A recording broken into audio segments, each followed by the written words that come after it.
عن طريق القائد حسن الهيوس في مواجهة حارس المرمى أحمد باسل. حسن في الركلة الترجيحية الأولى يسجل. إذا ركلة ترجيحية أولى ناجحة للعنابي.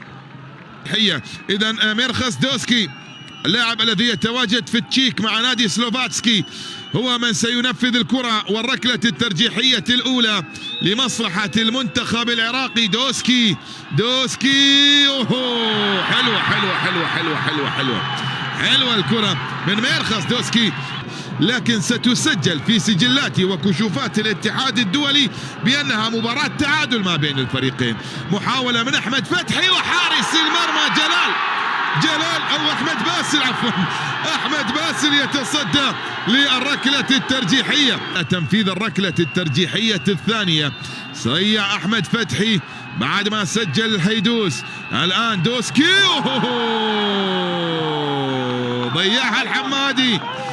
ضيعها الحمادي والتصدي من مشعل برشم.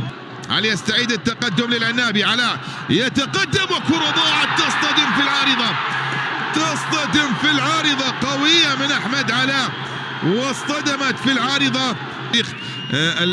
المتأهل للنهائي مهند على تنفيذ الركلة الترجيحية الثالثة لمنتخب العراق. مهند علي الآن، مهند علي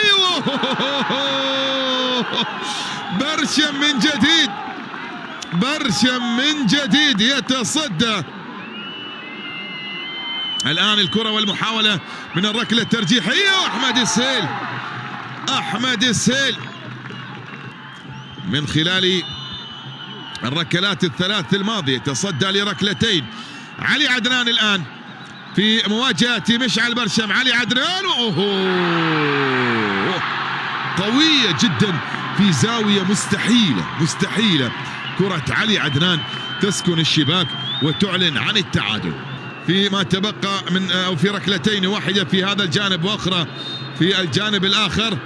أكرم عفيف الآن أمام الحارس أحمد باسل ويسجل أكرم عفيف العنابي إلى نهائي هذه البطولة.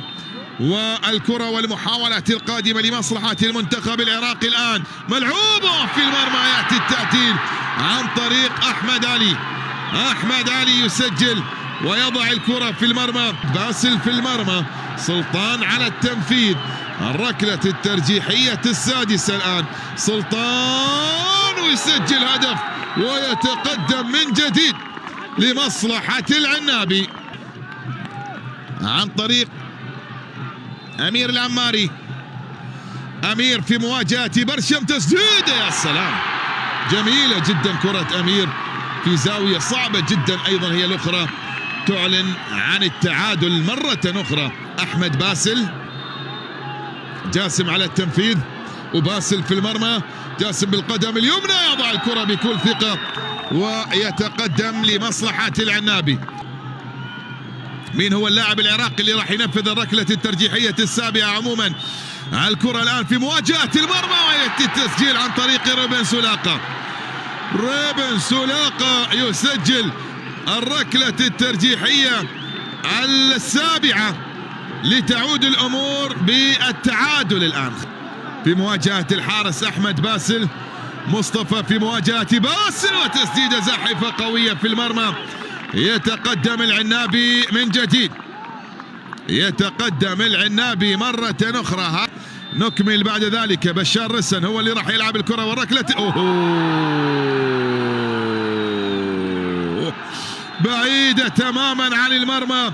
تعلن تأهل العنابي إلى نهائي هذه البطولة لمواجهة منتخب الأردن أو إيران. وسنتعرف بحول الله على الفريق الآخر المتأهل إلى المباراة النهائية بعد المباراة القادمة.